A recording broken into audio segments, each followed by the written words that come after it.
It's 6 o'clock straight up. We'll go ahead and start the meeting. I want to verify that all 5 board members are present tonight, so we have a very strong quorum. And need a motion to approve the agenda. Chair Corcoran, I move to approve the agenda.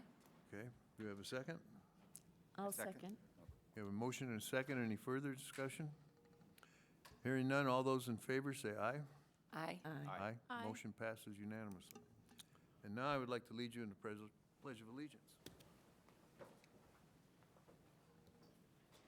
I pledge allegiance to the flag of the United States of America and to the republic for which it stands, one nation, under God, indivisible, with liberty and justice for all.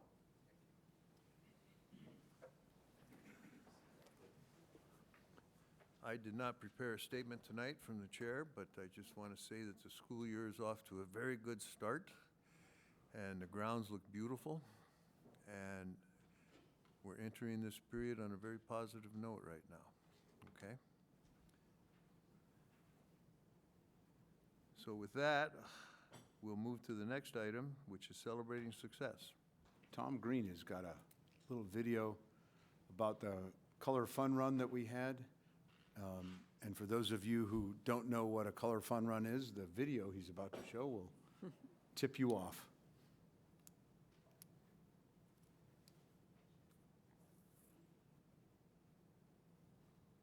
Maybe. Any minute now. Well, I'll go ahead and get started while that's tuning up. Oh, wait, maybe I shouldn't.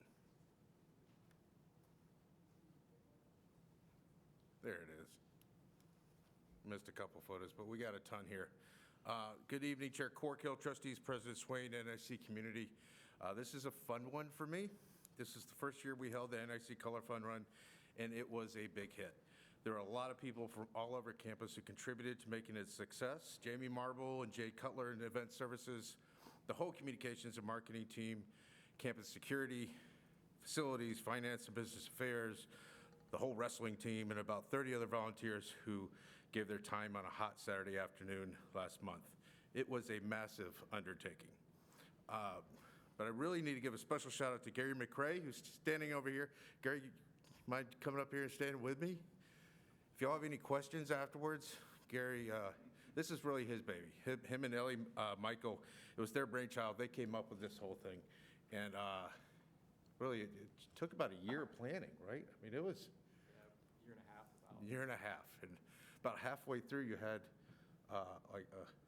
someone drop out who was kind of an official 5K Race management team dropped out, so it was too much for him. But they pulled it off.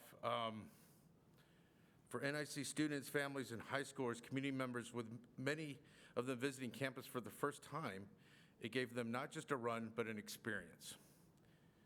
A scenic course through campus along the lake, live music, food vendors, and even the Coeur d'Alene Fire Department spraying down the crowd at the finish line. Every participant left with some NIC gear, and those curious about our programs received packets tailored to their interest areas. If they are interested in going into healthcare, they received info on the healthcare programs, welding programs. They also received a letter from the president, recruiter contacts, and clear next steps on how to enroll. As always, we tracked a lot of data at this event, which will help us down the road with a strategic plan coming up later in the evening. Here's some color run facts. We had 420 registrations with 333 actual participants coming to the event, with many of them checking the box that allows us to add them to future marketing from NIC. This is really a great list of leads. Yeah. You notice we gave them glasses and bandana, so safety first. We have 51 high schoolers registered for the event. Future Cardinals with 86% attending. The day of the event was scheduled, so it was the culmination of NIC's first week of classes, which is the week of welcome, and it's also the weekend right before K-12 starts, so high schoolers and prospective students could be in town and able to attend. Next year, plans are to hold the race again, same weekend for the reasons stated. We're expecting an even bigger crowd next year. The word is out. It was a super fun time, but with a purpose. It showcased NIC's campus and strengthened our reputation as a welcoming, family-centered college. That's the kind of goodwill that pays off in community trust and in future enrollment. Are there any questions? The color stuff is, I don't know how many different colors they had, but it's colored cornstarch. So they throw it in the air and the people run through it, or they throw it on the people, and it was just a lot of fun. Good event. Thank you very much. Great. Any questions, comments? It looks fun. Yeah. Looks really fun. Yeah, I can tell you from experience, Kim and I ran in it, and it was a great time, and I would encourage everyone to participate in it next year. Great job. Great, thanks. Yeah, great job. Thank you. Thank you.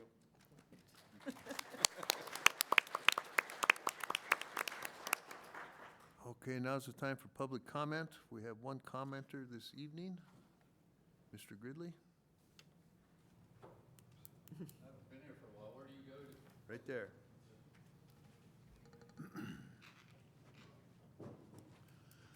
Well, I'm Mike Gridley. I live in Coeur d'Alene, Idaho, and am a strong NIC supporter. And also a strong supporter of the First Amendment. I don't know anything about what's gone on with employees or anybody here. I know that you guys have probably done the right thing. All I know is what I've read in the paper. Mr. Gridley, and you said here that you want to talk about the goals, 25, Yes. 26 goals. All right. Can we stick to that? Thank you. Yes. The goal should be, I believe, for NIC, is to be a strong defender of the First Amendment of the Constitution of the United States. I think a college should be a place where the expression of people's opinions, one way or another, is fundamental to what makes us Americans and makes us different from anybody else. And so I strongly encourage this college to support that and defend it, whatever it takes to defend it. And that's my comment. Okay. Thank you. Thank you very much. Okay, constituent reports. We'll start with ASNIC.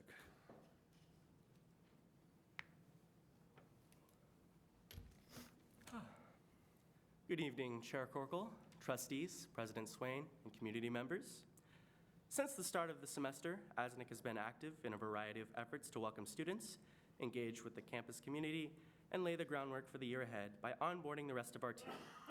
We held our usual set of Week of Welcome events, such as the Cardinal Cruise, Glow Tag, and our officer meet and greet, which was well attended by lots of students, which was nice to see. Because it's the start of the year, I don't have any projects to share with any of you, but as we get farther along and senators are more situated, I will be sharing our progress. That said, we have remained diligent when it comes to our role in the shared governance of the college, with our senators now serving on a full range of committees, providing insight and ideas. Finally, I would just like to highlight the strength of our current team. Around this time last year, ASNIC was operating with only 4 to 5 members. This year, however, we are at full capacity with a complete team of senators. This means that we are more ready than last year at this time to pursue projects and speak for the students better than at this time last year. This concludes my report. Do I have any questions or comments? I have a question. Okay. How many senators do you have? As of yesterday, we have 6 senators. And you had 5 last year? At this time last year, we had 4 to 5. I can't remember the exact Okay. details, but it was 4 to 5, and it was not a full team until late November to early December. So this is incredible. Well, good job for doing that. Thank you. Are there any other questions? And, just a comment, and last year was also, president and the vice president were freshmen. Yeah. And so it was really good to see an experienced group come back this year. Yes, it's nice to have something to fall back on this year. Thank you. Thank you. Faculty Assembly.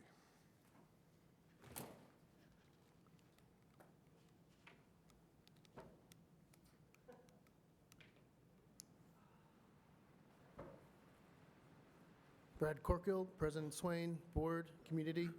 I come to report on the Faculty Assembly. My name is John Gardunia. We held our monthly meeting and kind of business as usual with, but we had a report from Gizmo reporting on their services and how Gizmo can support our students and faculty. We had a report from Trio and how that program works and how faculty can refer students to that program. We then had our regular reporting from our regular standing committees. There was no new business at the faculty assembly meeting other than just kind of housekeeping and getting us ready for the semester. In my report to faculty assembly, we discussed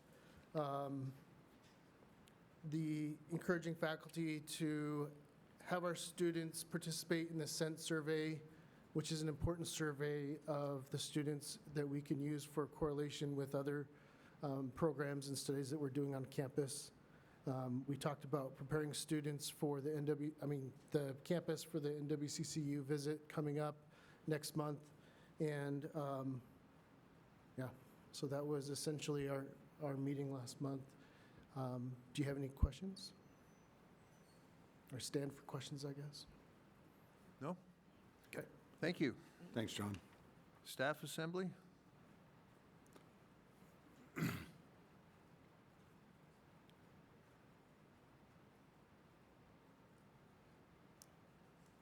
All right. Good evening, Chair Corkle, trustees, coworkers, members of the public. Thank you for being here. I'm Daniel Adams. I'm the chair of the staff committee this year, staff assembly. 2 weeks ago, we had our first, I would say, proper staff assembly for this school year. We actually had an amazing in-person turnout, probably 4 to 5 times more people than what I'm used to.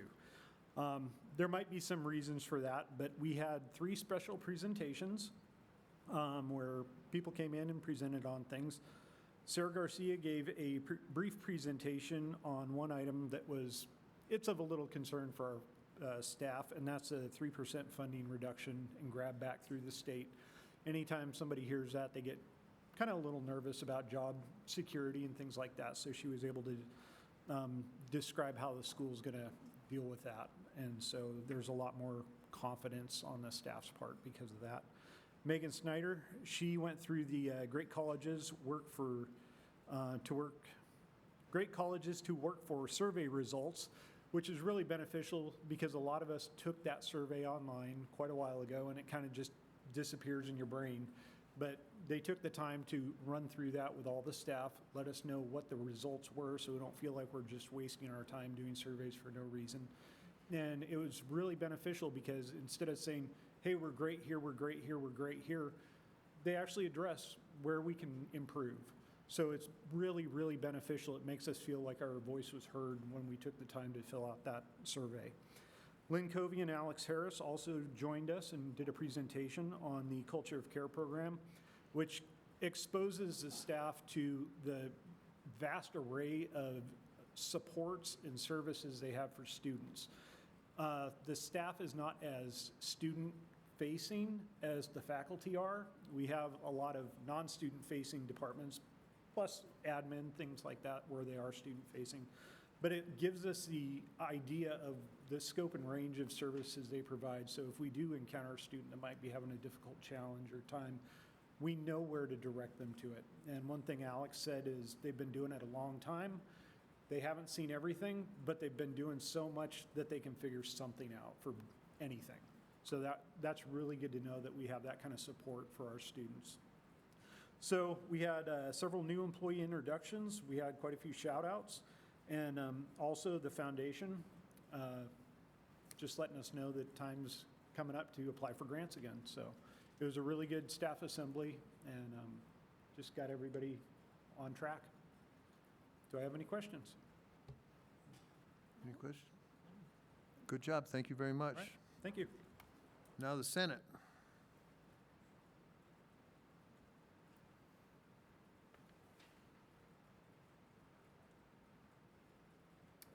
Hi, Chair Corkell, trustees, President Swain, community. My name's Matt Peterson. I'm the chair of the Senate. In the last 2 meetings, we filled all of our Senate seats, save one staff seat.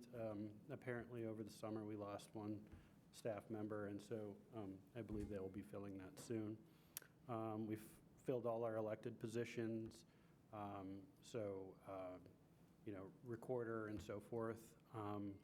And we have seated the Policy Review Committee, so we will be set to start reviewing policies that are up for review on the calendar. Also, given the recent, I don't know what you'd call it, controversy or social media post, we began to collect and review policies that I believe were either implicated or related to that in anticipation of perhaps some move towards implementing new policies or perhaps amending policies. And that is it. That's it? Any questions, comments? Thank you, and I would just like to add for the record that I'm very proud to say that Dr. Peterson is my son-in-law. Thank you. So It's a little irregular, but what did you have to say?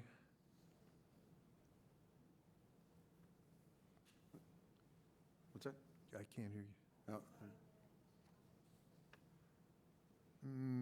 Could you wait until after the meeting and come to the board personally and do that? Okay, I appreciate that. Thank you very much. President's report. Thanks. I have a couple things I'll try to make it short. In terms of accreditation, we have submitted our report to the NWCCU. This will hopefully be our last big report. And it was submitted the end of August. The next thing up is our visit in October. So the 16th and 17th, the team will arrive Wednesday night, spend Thursday and Friday with us, and they'll depart Friday afternoon. Our meeting is scheduled, our next meeting for the board is scheduled on the 15th. So I doubt that anybody will show up, any of the visiting team will show up for that. They'll probably watch it from their hotel room. And so our next real update will be in November, when we should be able to share the final report. It should be done by then, and so we'll be able to share the final report from the visit with the public and the board at that point. In terms of President's goals, Goal 1, and all my goals now align with the strategic plan. So Goal 1 for me is student success and access. I went over this in detail last month, so I'm not going to go over anything else in detail at this point. But a couple things. We are up 7.5% in terms of retention over last year. So that was one of the goals is to improve retention. So we're doing pretty well in that, and I'll continue to update you as we go. For Goal 2, academic programs and pathways, we're still working on this pathway that will take students from workforce training, which is typically not for credit, through CTE and transfer programs. And it's kind of unique, where most colleges want to do that, and I think we're getting real close to that. And I'll say the provost and his team are really putting a lot of work into making those pathways a reality. The second big initiative that we have there is the Cardinal Classical Academy. And I know that the Dean of Transfer, Sherry Simpkins, has been working on that. And we may be able to pilot a couple classes in the spring, but we should have things up and running by fall of next year. And then in terms of Goal 3, which is community partnerships and engagement, you're going to see a more thorough report on that in a minute, so I won't get into that. That report will be delivered by myself and Tom Green and Vicki Isaacson as we go through that. But Goal 4 and 5, you haven't really heard yet. So you'll hear Goal 4, the metrics and what we're doing with Goal 4 at the October board meeting. So I'm not going to get into a whole lot of details. That involves Objective 4.1, seamless integration of academic programs, resources, and services among our centers. So this involves infrastructure, technology, and the processes needed to make sure we have everything well integrated. So we're working on that, and that'll include programs like that, like I said, that transfer program between Workforce Training Center, CTE, and our transfer programs. Objective 4.2, information sharing and marketing. Again, this is an infrastructure issue, and so it involves really enterprise-level software as well as some marketing, and so you'll hear more about that when they present in October. But really trying to make sure that information can flow. Right now, Workforce Training Center is on a different software package, and so information doesn't flow easily between them and the main campus. And if we're trying to make it so that students can easily track and progress on a pathway, we have to have our data systems that are in place to do that. So more work there, as well as some marketing that is ongoing, but we're continuing to improve. And then in terms of Goal 5, operational excellence and infrastructure, we'll provide a report on that in our November board meeting. So this is a really big goal that encompasses employees. So that's part of our pay, the employee retention and pay. It also involves facilities. So a lot of the renovations that you saw take place over the summer and still ongoing, including the beautiful yard in front of Lee Kildow. All that is part of this plan. So this is kind of a big one that is foundational for many things. And Sarah Garcia will be presenting on that at our November board meeting. In terms of general updates, I do want to cover a couple things. We haven't spoken much about enrollment numbers. Last year it was easy. We were up across the board in all areas, and we ended up overall 15.2% up from the previous year. And within that 15.2%, 5.1 increase in the core functions of CTE and transfer students. So I say core functions because we do dual credit a bit differently. So 5.1%, 15.2% overall. For 24-25, the current school year, we're up an additional 2.7% for our CTE and transfer programs. And I say that because the dual credit, we're doing a little bit different based on input from the schools. We try to improve our processes every year, and they've asked us to use a roster system. So they give us a roster of students that are in each of the classes, and we have to go back and make sure that the permission from the parents are there, the enrollment application is there, all that stuff before we get them registered. So that's taking a little bit of time because doing it by rosters pushed all the work onto our dual credit staff. So they're working to keep up with that. They should have all that done, but it means that we're a little bit behind where we were last year. But I think overall we're going to end up above where we were last year again. And last year was a big jump, around 30% increase in dual credit. So we'll probably be up another 3 or 4% over that. But I don't think we're going to see a 30% increase this year. Sorry. I know that was supposed to be funny. I'm glad somebody got it, because another 30% increase, and I think people would be throwing things at me. But on September 13th, the Coeur d'Alene Fire Department gifted NIC one of their retiring ladder trucks. Several folks were there. It was a really nice event. It was their open house. They're probably I didn't hear a count of people, but they were very adamant that they were going to get rid of 600 hot dogs. And I'm not sure what the metric is for that, but we were there, and very nice event. And we have a 1999 model, I think it's 1999 model, ladder truck, probably the only institution in the country with a ladder truck that's part of their fire training program. So really happy to have that in our non-existent garage. Next topic. Colby Matilla is currently, he runs our Workforce Training Center, is also the lead on our NASA Workforce Training Grant. We made it through phase 1, got a check for $25,000, which funded his trip and a couple other things. He's had to go to, I think it's Cape Canaveral, but he's there now, and I think they were meeting today and tomorrow to go where he has to pitch our idea. And it's really grounded in advanced manufacturing workforce training for the aerospace program, tied directly to the tech hub that was funded last year and then unfunded, but they're going after that again. That was about an $80 million grant. We're asking for enough funds to build a little facility by a workforce training center that would allow us to prototype assembly lines and do training there. And then, of course, getting that training started up. So don't know yet if it's going to be funded, but I think we have a pretty strong proposal, and there were only 15 schools that made it to this level, so it's all riding on Colby, no pressure.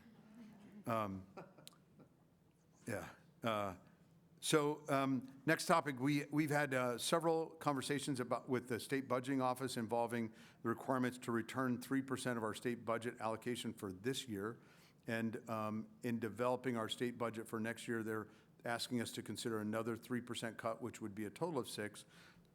We were able to do that this year. Next year, we're still in the process of working that through, and Sarah Garcia is working on that and really kind of taking the time to look at other budget models instead of just kind of rolling over the budget from the previous year. So she's working on that with members of staff, and I hope that we are able to do that and still meet some of our objectives in terms of employee compensation and retention. So more will come on that. The Booster Club had a wonderful cruise on September 4th. Of course, it's easy to get the athletes because they're all required to be there, and the coaches show up, so the athletes are there. So I think there were about 4 athletes that were sick, so we probably had around 160 athletes that were there, and probably 100 boosters that were there. So that was the biggest showing of boosters that we've had since I've been here. It was a really nice event, and I think both the boosters and the athletes enjoyed. I know the high school or the college kids were all up there dancing. I thought the roof was going to cave in, but it was a good time. And I took a moment and showed the trustees where we're putting the American Indian Study Center, which is right across the hall. It is in a state of disrepair, seriously under construction, but it is coming, and it is 28 years in the making. This promise was made to the tribe back in 1997, and so we are now finally living up to our obligation with the 9-point agreement. This was point number 2 on the 9-point agreement, and it's really the only one that is still outstanding. So I'm really happy that we are able to move forward on that and get the American Indian Center out of the basement, which was, I think, the first thing that the chairman, Chief Allen, brought to my attention when I met him in '22. So I'm really happy to make that work. And we also have 76 new hires now since May of this year. 76 new people across the board. Keep in mind, we only have about 500 full-time employees, so when we hire 76, that's a good percentage of folks that are new. So a lot of training involved, building culture, and incorporating. You'll meet one of them later tonight. In terms of upcoming events, we have the Rathdrum Rumble Car Show, which is on Saturday the 27th at the Parker Center. That event, I think this is the 3rd year. It's been growing every year. I was told not to say that we're parking on the grass, but we may park on the grass. If you like classic cars and some modern cars, it's a really nice event, all put on by the students. And there are a lot of folks around here that bring their cars out and show them. The weather's supposed to be nice, so if you have a chance, show up at the Parker Center on Saturday morning. Men's and women's soccer have 2 home games this week, one tomorrow against Salt Lake City Community College, and one on Saturday against Colorado Northwestern. And then volleyball has a big match against CSI, and if they only win one game this year, this is the game to win, because we got to beat CSI. That's Saturday, no pressure, coach. And then October 9th, there's the leadership from the University of Idaho, LCSC, and myself will be on a panel sponsored by the Chamber of Commerce as part of their breakfast program to discuss higher education in the North Idaho area. So if you're inclined, October 9th is the date for that. And then October 21st through the 25th, several of the board members and myself will be attending the ACCT Leadership Congress. So I think all but one is able to attend, which is a really nice event.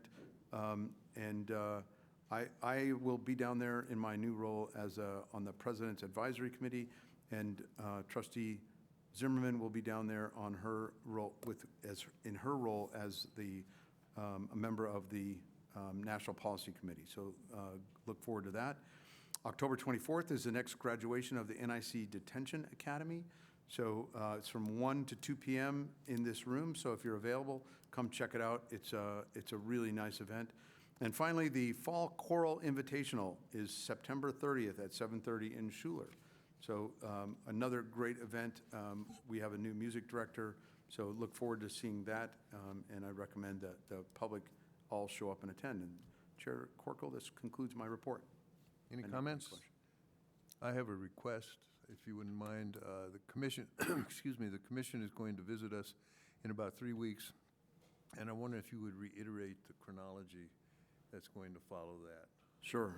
Okay. Sure. So they visit us. They will leave on Friday the 17th, if my calendar's right in my head. Then they have 7 days to send us a draft report, and that is not open to the public. It's a confidential report because there may be errors. So we have 7 days to address any errors that might be in that report, send it back to them. Then they have 7 days to respond to us, and that will be the final report. And if we have any issues with that, we have 10 days to respond to the full commission, but the work with the direct work with the committee, the visiting team, will be complete after that third 7-day period. So that's it. So around the 7th of November, if my math is correct, we should have that final report and be able to start sharing it. We'll put it up on the web and share it with the trustees, of course. But we're looking forward to being back in good standing as a result of the visit and then the hearing, which will take place in January of '26. I do have one thing I forgot as I look around my table here. There was a really good coverage that we got by the Coeur d'Alene Press in their North Idaho Business magazine.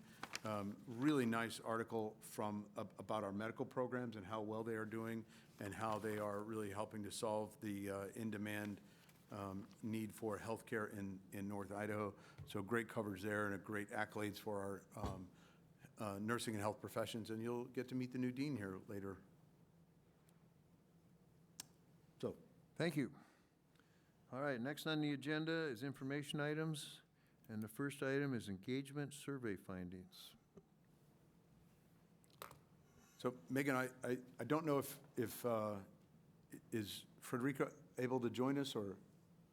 She is. I was going to give a quick update report and then have Okay. hers. Yes, please. Ah, there she is. And there's Frederica. Or we could have hers. Why don't we have her do the presentation and then I'll do the quick HR update. Okay, sure. So this is Frederica Joyner. Actually, Dan did a great intro for us for this. But this is the Great Colleges to Work For engagement survey that we did back in April. And but I'm going to let her speak now. She's joining us from there to give you the report on that. Great, thank you. I really enjoyed listening to all of the reports and things, and I think a lot of that really falls right into what I'm going to be sharing about. So I'm going to share my screen.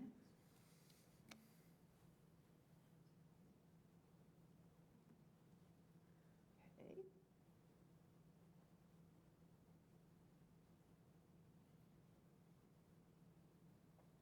Great. Everybody seeing that? Yes? Okay.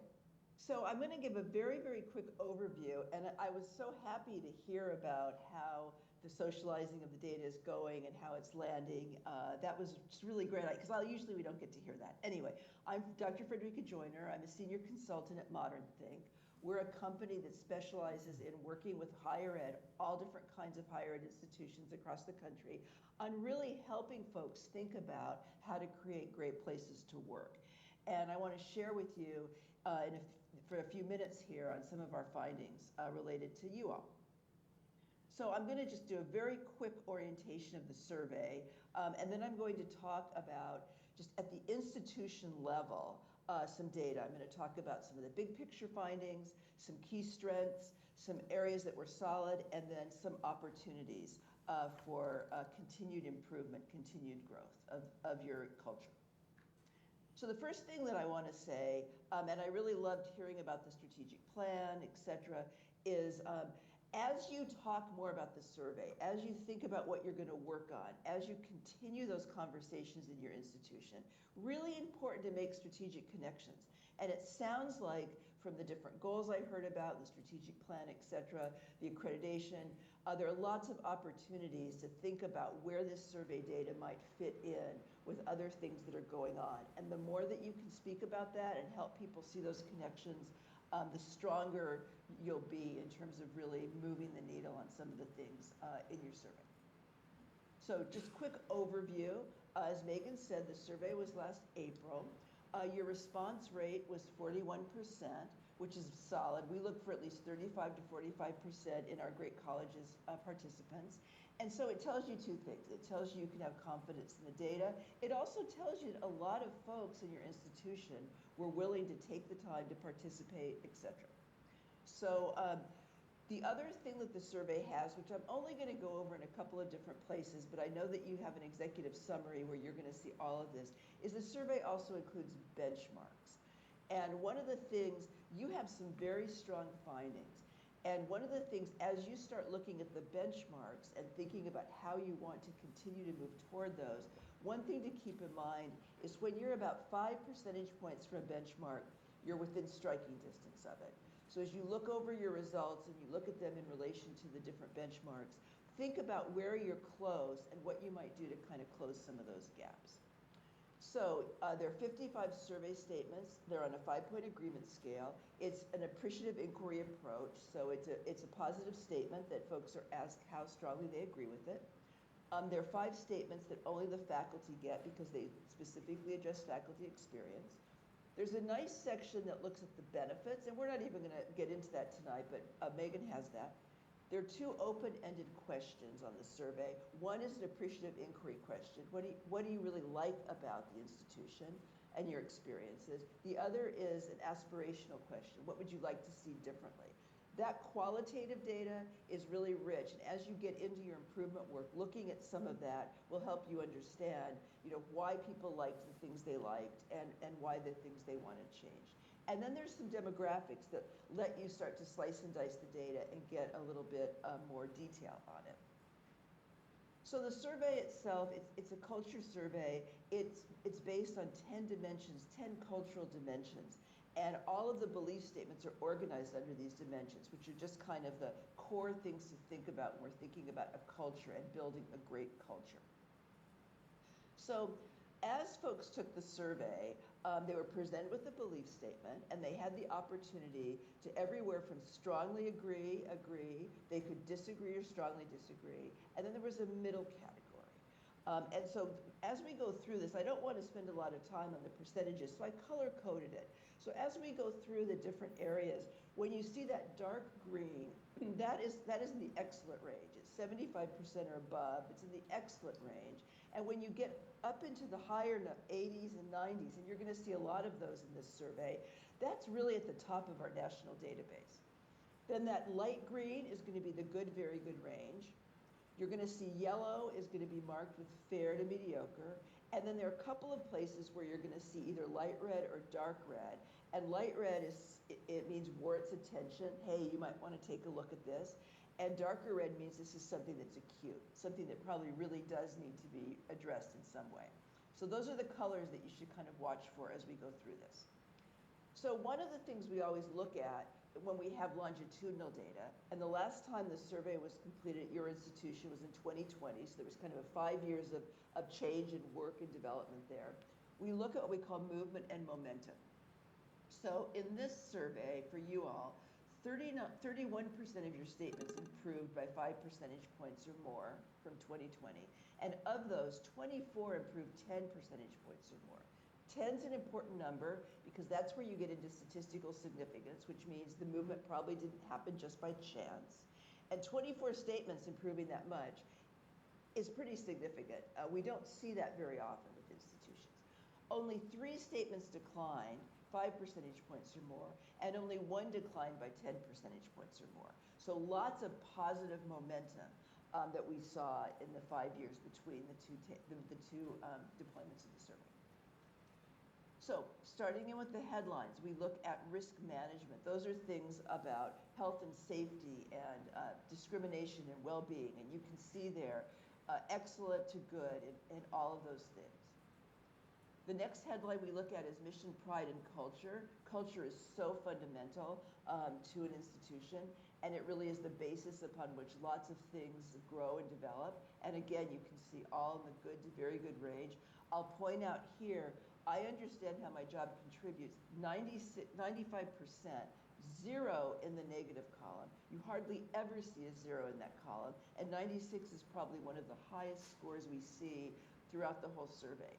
So folks there understand how they're connected to the mission, which is really important. Net promoter has to do with likelihood to recommend, and that's really essential, especially as institutions are struggling to recruit and retain. And all excellence in that category, and very, very low numbers in the negative category. So let's talk about some strengths. Strengths are important because they build the foundation for doing work on other things. And also, and this is something I'm going to mention at the end here, building on strengths can be just as important as working on things that maybe are a little bit lower. Lots of strengths here. The first dimension, job satisfaction and support. The overall dimension, one of those cultural dimensions, was 74, which is in the good range. And you can see here, the reason that it's in the good range is because there's one of the belief statements that kind of pulls that whole dimension down, which is around pay, and we're going to talk about that one when we get to opportunities. This is really good news here because job satisfaction and support, that's the day-to-day work experience people have. So what this tells us is that folks are coming to work, they're finding that they get to make good use of their skills, they get to work with the amount of autonomy and responsibility, they have the resources they need, etc. This is the most fundamental of the dimensions, and this is very strong results in that area.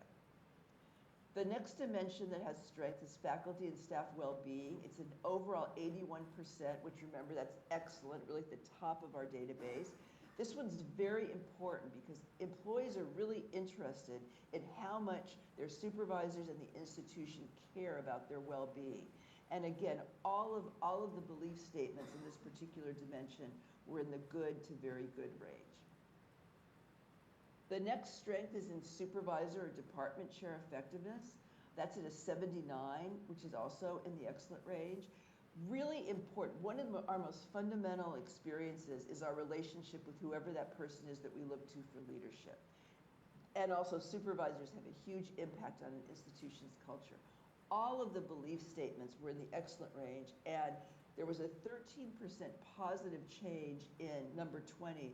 My supervisor actively solicits my suggestions and ideas, which is a very proactive, reaching out to folks, wanting their opinion, wanting to get more voices around the table. The next strength is in inclusion, belonging, and community. That's an 80% overall. We know that belonging is so important to retention and recruitment. And also we're learning that belonging can also lower feelings of burnout. Really important in the environment that we have now in higher ed. And all of the belief statements in this category are in the good to very good range. The next strength is in mission and pride. It's an 84% overall. This one's so important because we are just so driven as human beings with meaning. And meaning is a strong source of engagement. And it also contributes to people staying and also recruitment in terms of telling other people about how meaningful the work is. All of the belief statements here are in the excellent range, except for number 54. This institution's culture is special, something you don't find just anywhere. That one's in the good range, which is still strong. I'm going to talk about that when we get to opportunities. So, remember I said strengths are a foundation. So you have a great foundation here with Job satisfaction and support, that most fundamental, where I show up for work every day, how my supervisor and the institution cares about my well-being, my relationship with my supervisor, my feelings of belonging and my feelings of connection to mission and pride. This is a really great foundation for any institution, and these are very, very strong scores in this area. There are also some dimensions that I kind of put in a category called solid. They don't necessarily rise to being strengths, but at the same time, they're solid, which means when you're prioritizing bandwidth going forward, these may be things that don't need as much attention as some other things might. So one of the things that's solid is professional development. In fact, it would probably be a strength if it weren't for onboarding. Although you can see that there's been a 14% increase in this one from 2020. Although when I heard about your 76 new hires, I can see that onboarding is something that's really important for you right now. And so I think there's probably an opportunity there for continued development. Communication is really solid, very significant positive momentum there. You can see a lot of double-digit numbers, and remember we said anything above 10, and especially when you get up to something like 28, those are absolutely statistically significant, which means something happened. They didn't happen by chance. There's still opportunity around change to communicate more proactively. That one's particularly important given our current environment where there's so much change going on. Collaboration, collaboration and change, collaboration and communication track right along together. There's very significant positive momentum there. And I think that where opportunity lies here is increased participation in institutional planning. I think that's one that especially during the pandemic really fell off for most institutions. So I think there'll be some opportunities for you there. Confidence in senior leadership. Overall, it's at 65% in the good and in the fair range. And the thing about the story here is look at that very significant positive momentum. Seeing those positive changes in the 30% and more says that there's been a lot of change in leadership over the last 5 years in a very positive direction. Faculty experience, it's interesting because overall, with almost every institution, the faculty numbers are a little bit lower than the staff numbers, and these are strong faculty numbers. They're in the fair range, but they really are solid in terms of what we usually think of for faculty experience. So your solid dimensions are your professional development, which is really important, especially to newer generations, communication and collaboration, which are core to an institution, confidence in senior leadership, and faculty experience. So now I want to talk about some opportunities. And these are things that we see, they're very similar to opportunities we see in many of the institutions that we work with. And here I sort of did include the benchmarks, just to kind of give a flavor of them, but you have the benchmarks for all of this in your report. So the one, remember I said there was that one belief statement that actually had a statistically significant decline, and we can see it here. I'm paid fairly for my work. It's low, and I think what's also concerning is that it declined that much. And the thing I'll say about this one is that when people are responding to this one, it isn't just the amount they get paid, but there's that fairly in there. How does the pay compare to internal equity? How does it compare to external parity with other organizations, other kinds of jobs? How does the amount I get paid compare with my workload, et cetera? All of those things are part of that. And I heard you mention that this is something that, a challenge that most institutions are facing, and one that you're thinking creatively about this year. The other thing it will be that benefits, which is strong, it's a 76%, that's an excellent. And a lot of times benefits and pay can kind of track together. But one thing, there's kind of a little watch out there because that one also went down a little bit. Not statistically significant, but it's not moving in the right direction.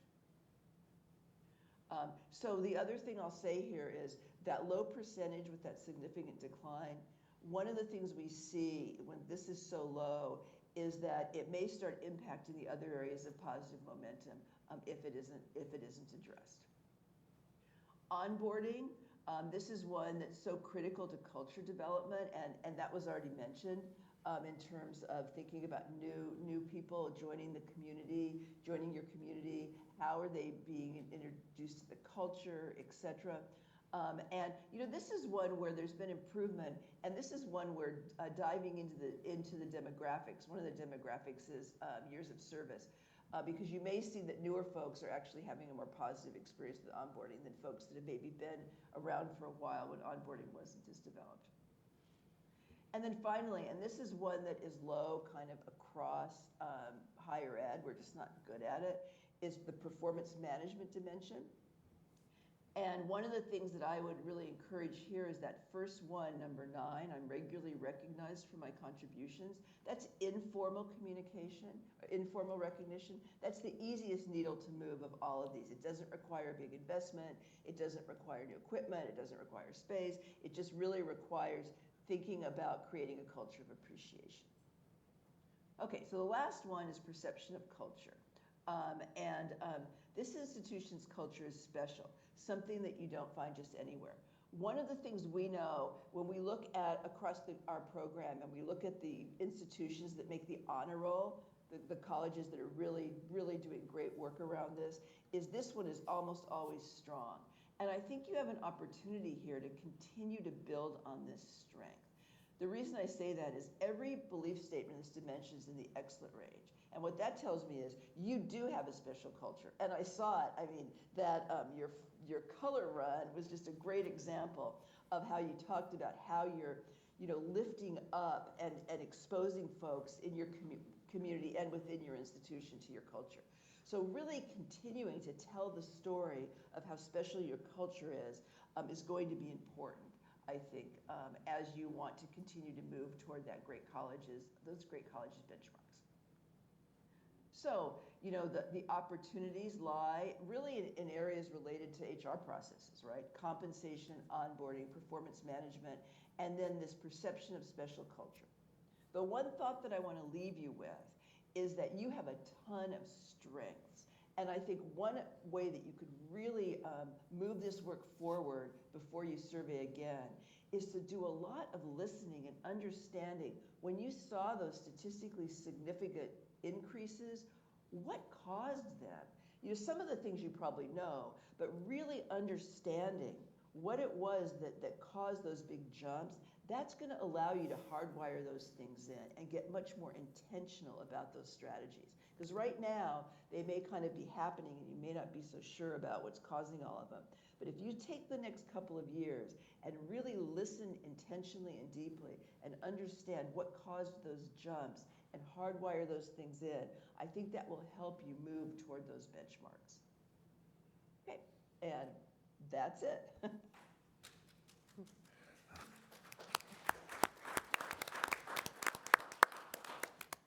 Thank you very much for that report. That's very uplifting. I appreciate that a lot. Does anybody have any questions or comments?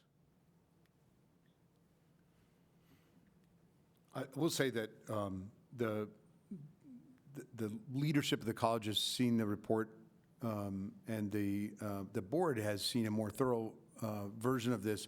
So this was really designed to be brief to and designed for the public. So I think I'd just say thanks to Frederica for tailoring the report 3 different ways, but and kind of getting at the essence in all of them. So I appreciate the work you've done to help us with this, and we are already working on them.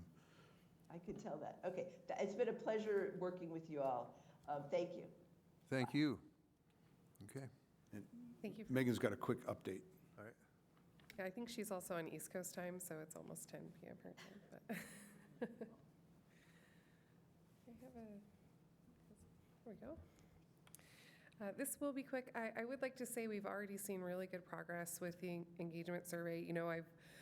I've worked at a lot of places where we've done engagement surveys with staff and leadership. You kind of really have to push them. But here, it seems like, especially with Dr. Lloyd Duman and his team on the provost cabinet, they have already started diving into the data and talking about what can we do to improve and keep this conversation moving, which is so wonderful to see. It makes me really happy to have joined such a great leadership team. So I just thought I'd share that too.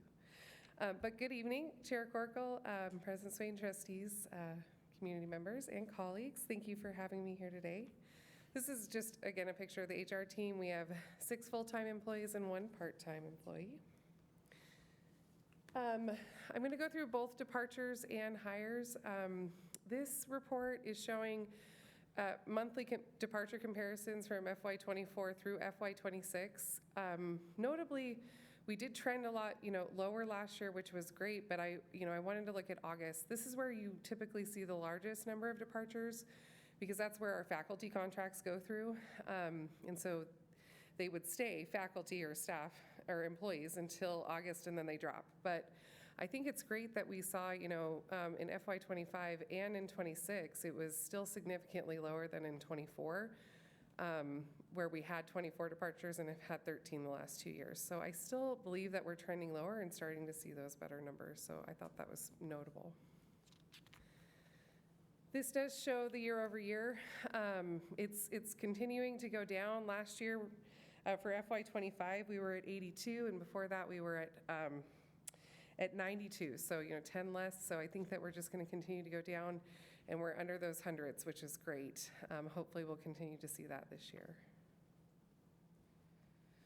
For employee counts right now, we have 132 full-time faculty and 365 full-time staff for 497 full-time employees and 534 part-time for a total of 1,031 people. So that's great. And then last meeting, when I was kind of sitting in the crowd, there was a question of, how we're comparing for new hires this year compared to last year. And rather than just saying better, I figured I'd show you how we're doing. We are trending above for the actual year. This isn't fiscal year, this is calendar year, 24 to compared to 25. Something, again, like President Swain mentioned, that we had 76 hires between May and September, and last year it was 58. So I do believe that this is showing that we're not only filling these positions faster, but people are actually interested in our positions. And we're seeing more applicants, which is great. And, oops, I went too far. This shows you the application metrics. It's kind of hard to see the numbers, but in FY25, we had 147 positions posted with an average of 17.5 applicants per position, which is huge because the year before it was at 11.75, and in 22 and 23, those were down under 9 per application. So you can just see that improving and growing. Currently, we're at 15.3. So again, showing, indicating growing interest in employment at NIC, and really reflecting that meaningful progress. And if you think about FY25 and 147 positions posted, we have hiring committees that consist of no less than 3 people, but usually they're around 5 or 6 people. And it takes a lot of time and energy, and we just really want to thank all of those committees for the time they spent filling these positions quickly and efficiently, but with really strong people. And not just filling a spot with a person, but making sure it was the right person for the right role. I mean, we're seeing great things, so can't thank those hiring committees enough for their time and efforts in getting these positions filled. And to end on a really positive note, something that we're excited about is that all director level positions and above are currently filled, which is amazing. I'm told that has not necessarily been the case in the last couple of years. Specifically, 2 really key positions that were extremely difficult to fill and have failed at least one major search in 23 are that Director of Network Systems and Director of Applications Enterprise. They're in IT. And not only were we able to fill them and fill them pretty quickly, but the network systems had double the number of applicants this time, and the Applications Enterprise had 4 times the number of applicants.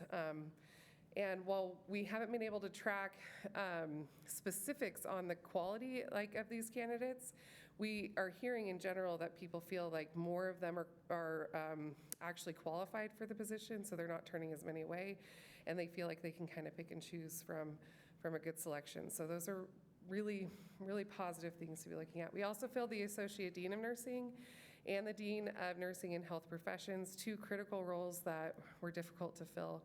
And we filled, this fall, filled 15 faculty positions. So just all really exciting things.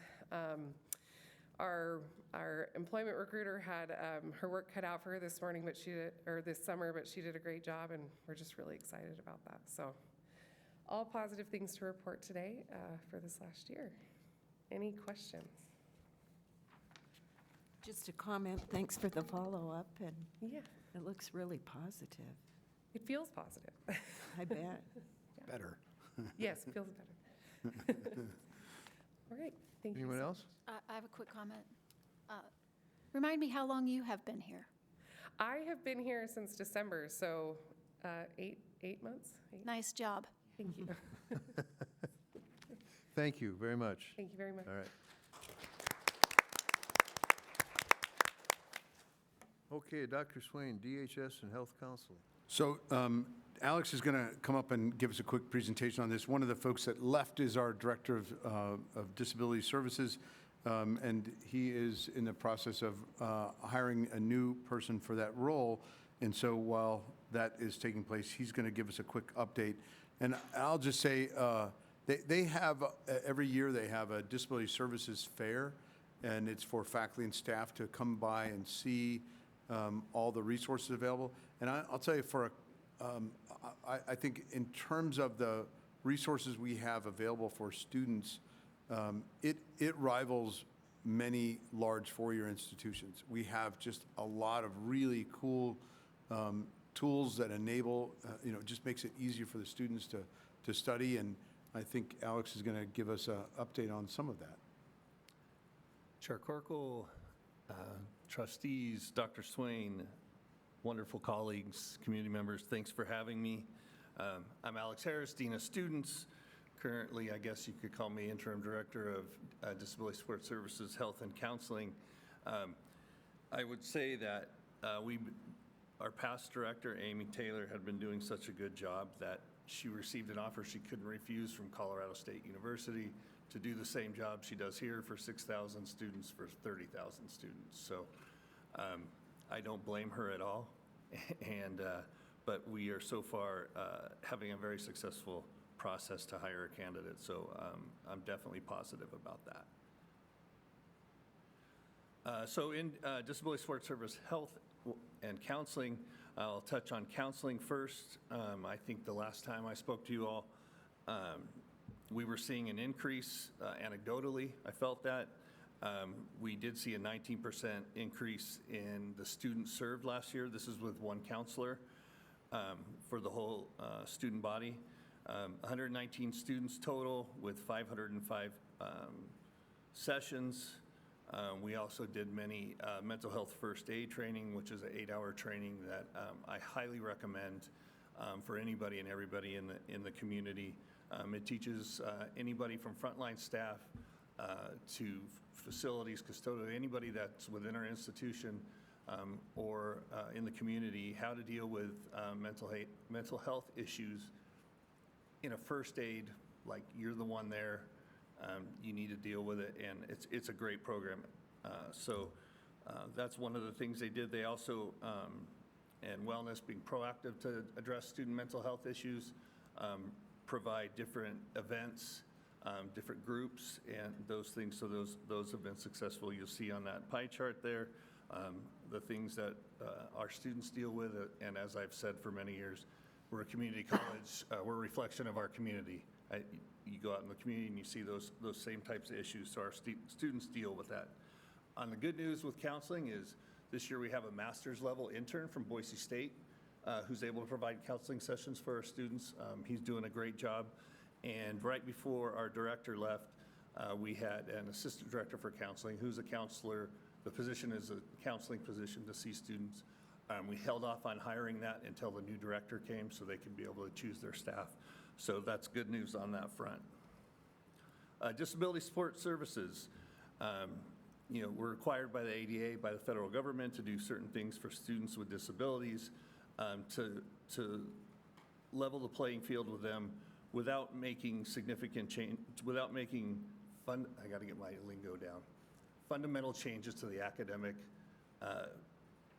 demands of a certain subject or certain class. We do everything from classroom accommodations, which could be note-taking technology, captioning, those kind of things, to testing. We work with our testing center to provide extended time for testing for students with test anxiety or certain disabilities that they just need more time to test. We can provide materials in alternative formats. That can be everything from audiobooks to Braille, to things like that, assistive technology, which has come so far so quickly with the advent of AI, deaf and hard of hearing services, physical space for those with physical disabilities. So we also refer into the community. So Disability Support Services served 8% of NIC's enrolled students last year, so 339. We do work with all student categories, so that's dual credit, Workforce Training Center, Parker Technical, Sandpoint, and main campus, as well as provide services to students attending other institutions on our campus through a reciprocal agreement. One of the big key things for Disability Support Services, if you're familiar with K through 12, or you had a child to go through K through 12, is we're under the ADA and Section 504 of the Rehabilitation Act. K through 12 is through what's called IDEA, and they're totally different. So in K through 12, the school, the teachers, the counselors, whoever in the K through 12 institution approaches the student, tests them, sees what they need, and then puts together their IEP plan and stuff like this. When a student comes to college, whether they're 18 years old or not, they have to initiate that. So we do a lot of proactive work, whether it's going into the high schools or in our orientation programs and our admissions information and those kind of things, to let students know that we have disability support services and that it's accessed in a different way. That's been a traditional barrier in all higher ed, whether it's they're used to someone doing it for them, whether it's someone in the K through 12 or their parent or things like that. And so they may be hesitant to self-identify, or they may not know. So we do a lot of work on the front end to put that information out there and to let them know they do that. Quickly about the process, the technical term is an interactive process where the student self-identifies and applies for services. They meet with one of our specialists who then work with them and talk about their particular individual challenges in different kinds of classroom settings, and they find what best works for them. They then assign those accommodations to the student for the particular class, to the instructor, and then the process doesn't stop there. If the instructor has concerns or questions on how to provide this, since it can be one of a million different things because every student is different, they work with the student and with our specialists in DSS to find the right way to work that out. 999 times out of 1,000, we hit it there. If a student still isn't happy and doesn't feel they're getting the appropriate accommodations, they go through our appeal process, which is made up of a committee of myself and selected 2 other deans or above people. It goes to a committee. We do a small, it's called a hearing, but it's a meeting where we get the concerns, and then the committee recommends some fixes for that. Our group of people here on campus, including faculty and staff that aren't in DSS, do a great job of reaching out if they feel like a student is struggling and they need help from DSS. And also, I have found through the interview process with these new candidates for the director position, our faculty are wonderful about working with students with accommodations. What I kept getting information back from different candidates was how much pushback they would get from faculty on their campus, and that just doesn't exist here, so I wanted to share that. Health education, that is in DSS and health and counseling, because we used to have a health clinic. We no longer have that. It's been, it's pre-pandemic, we'll just call it that. So they do a lot of outreach. We do a survey every year through the American Association of College Health, and the ICHC, which is Idaho College Health Coalition, and we can compare our students to other students at similar institutions, whether in the state or out of state, and see what we need to address. Over the last 5 to 7 years, it's consistently been mental health issues, so preventative, proactive, and then also providing counseling. They also do events, whether it's tobacco or vape awareness, alcohol, substance abuse, all those kind of things. Proactive, you see a picture of Dina, she's our counselor in that photo, providing information to students. I will stand for any questions. Thank you for that report. Any questions or comments? I don't think so. Thank you, very well done. Really appreciate that. Thanks, Alex.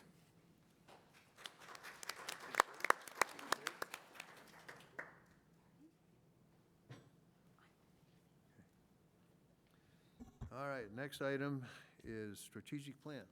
Right, goal 3. So I'm going to get a little help from my friends here. So strategic plan, goal 3 is, I'm the lead on that, but I have great help from Tom Green and Vicki Isaacson. So we'll go through just an intro to what we're doing in goal 3. So I'm going to hit the first slide. So just a reminder of goal 1 and 2. So goal 1 is about students and how we support students. Goal 2 is about programs and the programs we're building to make sure that students have pathways. So that sets the stage then for goal 3, which is really about strengthening relationships with our business, industry, educational partners, and community partners.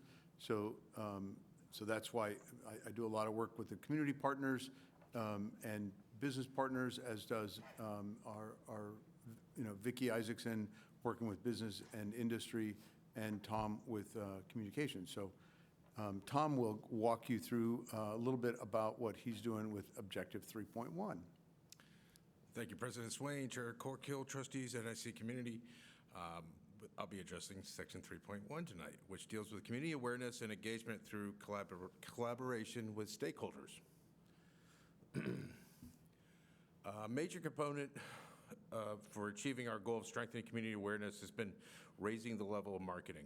As I've presented to the board in the past, in the last 2.5 years, we've reprioritized and invested more resources into more large-scale, broad marketing campaigns, as well as smaller, more targeted campaigns. Tracking data to gauge effectiveness is always a part of those efforts, which can coincide with goal 3.1. We have a ton of metrics we use. We have not used the hot dog metric, which I just heard about tonight, but that's worth exploring. For now, we're concentrating on metrics gathered from ads tracked on social media and digital streaming, both impressions and conversions. We also track media earned through news stories, mostly print and TV. Community events, I've talked a lot about community events, and we've heard a lot about them. It's a big part of the NIC community. Another component of 3.1 is engagement at all campus sites through regular strategic communication and collaboration with stakeholders. One way to accomplish this is through events like the Color Fun Run or community conversations. That was a series of public forums that bring people onto campus to take part in conversations that affect everyone. The conversations are collaborations between us, the Chamber of Commerce, and CUNY Health.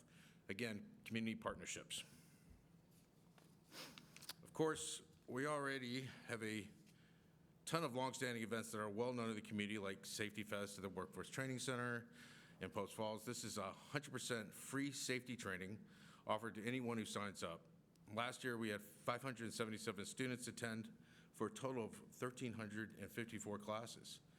This February, it will be in its 18th year running. And finally, I'd keep us here all night if I went through all the events and community collaborations NIC is a part of. I'm not going to do that. Lucky for me, they are already tracked by our conferencing and events department. They give it to the NIC Office of Institutional Effectiveness, who compile the data and send it off every year as part of a report they make for the National Community College Benchmark Project. This report keeps track of every event, from maybe the Women at Work Conference, guest speakers, plays, recitals, concerts, soccer matches, wrestling tournaments, everything. With that, I'm going to tag out and hand the mic back over to President Swain. So goal 3.2 magically appears. So our goal here is to strengthen partnerships with the tribe and other regional tribal organizations, but Coeur d'Alene Tribe, number one. It's one of the reasons why I gave you a quick look at the American Indians Center that's going to be opening across the hallway here. We really have a lot to do with work to do with the tribe, and so that's number one. We're working on creating a more formal tribal liaison. We do have American Indian Studies Advisor, but having a tribal liaison that works with all of the tribes, not just Coeur d'Alene. Our big collaborative initiative is in our American Indian Studies, and we have, again, transitioned that from a program that wasn't all that popular, it was really social science, into more of an environmental science program. And so that we've hired one of our new faculty to do the environmental science aspect of that. And so working on those kinds of collaborative initiatives with the tribe, which was, this was a decision we made jointly with them. So we're looking forward to seeing more growth there.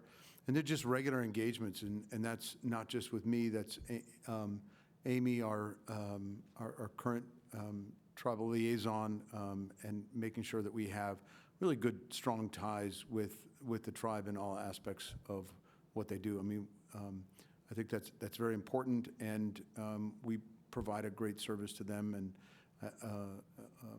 and they appreciate it, and they're showing up. So we're very fortunate to have that relationship.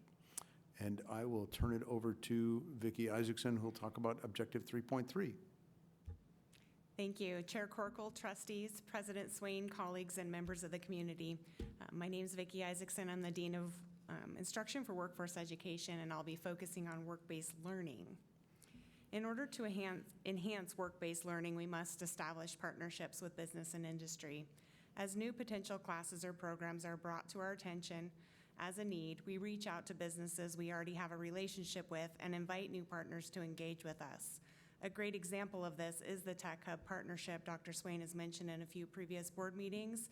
And due to the partnerships established for that project, when we were recently presented with the opportunity to apply for the grant through NASA that he also mentioned tonight, we were able to reach back out to those partners and quickly pull together the application. Some of the companies involved include Boeing, INL, Empire Airlines, Unitech, and ATC Manufacturing. Workforce Training alone works with over 300 businesses annually and has an annual advisory meeting for the overall center, which is attended by a broad mix of 20 to 30 industry leaders. All of our CTE credit programs have employer-led technical advisory committees each semester with anywhere from 5 to 15 employers from that specific industry participating. In addition, our Sandpoint location has an advisory of 8 to 10 community leaders. The advisory committees inform us as to whether our curriculum is meeting industry needs, and they guide us with any necessary changes to the programs. We measure employer satisfaction through direct feedback from these advisory meetings. We've created a few new work-based learning programs that started this fall. We have our very first 4-credit apprenticeship program, the sous chef apprenticeship. While enrollment is low with only 3 students to start, this gives us an opportunity to get this program off the ground, secure and develop the work sites, or houses as they call them, and ensure this is done right. This program was created as an answer to our hospitality partners asking for graduates with a higher skill level. Workforce Training will be kicking off the airframe and power plant mechanic apprenticeship on November 6th. There's still time to register for that. Our partnership with Empire Airlines helped us get back into the aviation industry without having to recreate that lab environment. There are currently 4 students enrolled, but we hope to have more soon. Our machining program at the Parker Technical Center started offering an optional co-op last year and had 3 students participate in that. They're anticipating that growing to 6 students this year who will be getting out to industry to do a portion of their learning in a true production environment. Our CNC program is piloting something similar this year with a few students. Our second-year automotive technician students require a minimum of 45 hours out in industry, and 8 out of the 9 students last year gained employment from that experience. Our health professions and nursing programs include required clinical experiences as an integral part of the curriculum. To support this, we maintain approximately 170 affiliation agreements with healthcare facilities across the region and into Washington State.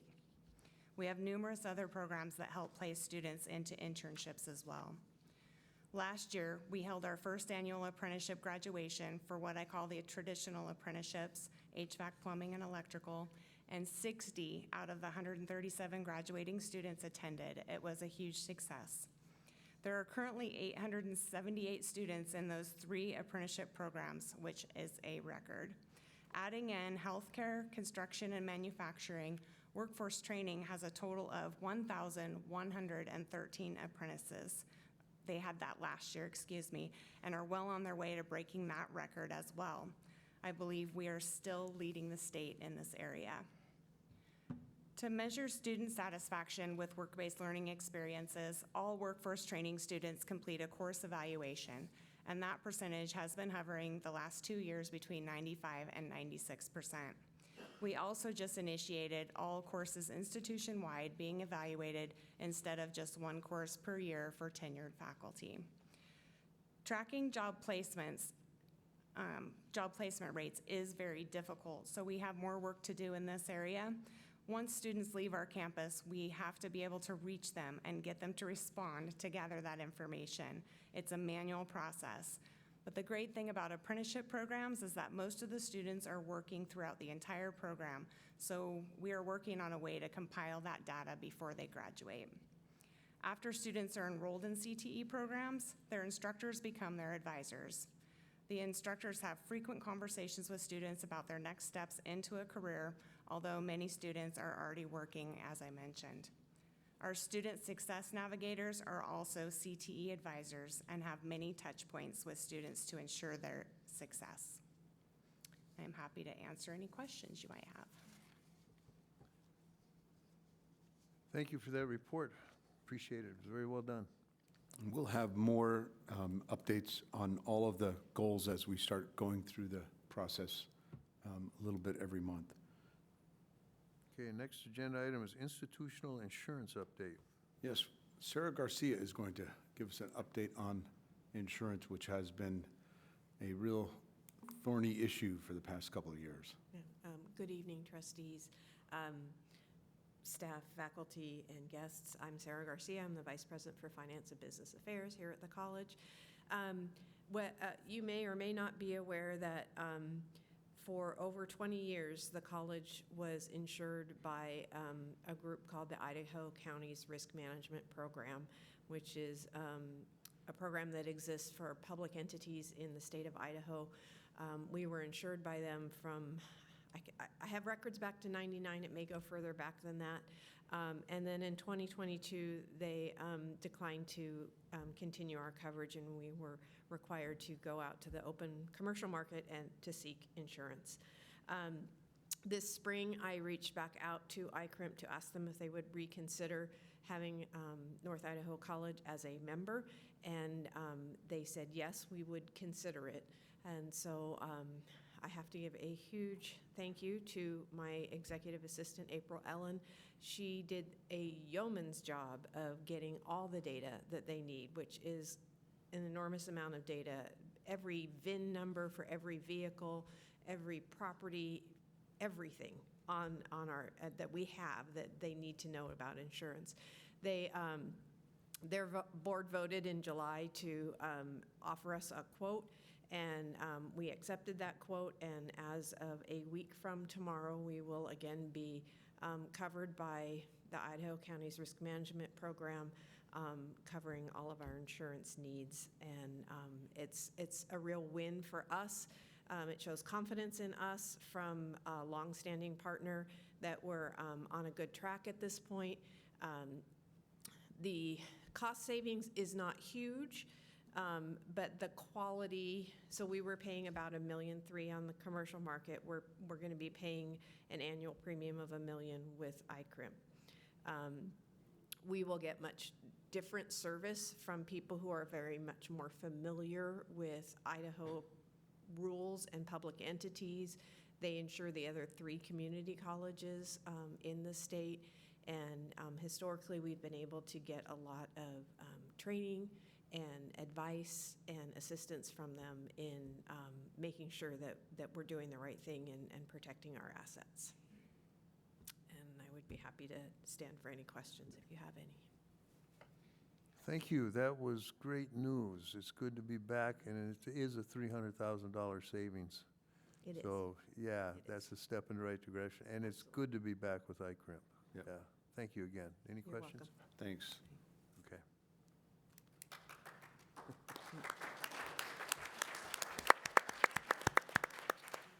Now we have an introduction that I'm greatly looking forward to. The moment you've all been waiting for. Dr. Smith, if you want to come up, I will.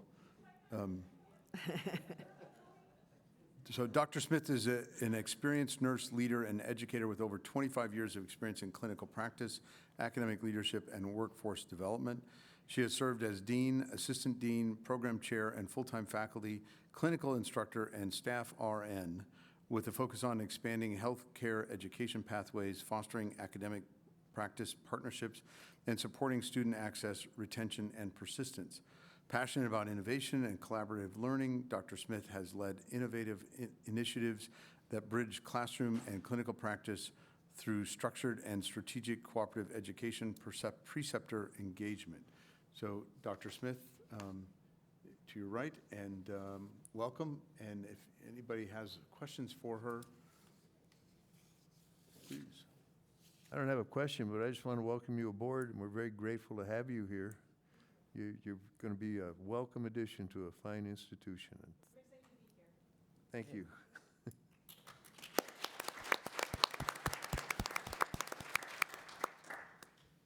Okay, consent agenda. Chair Corkle, Yes. I move that we approve the consent agenda.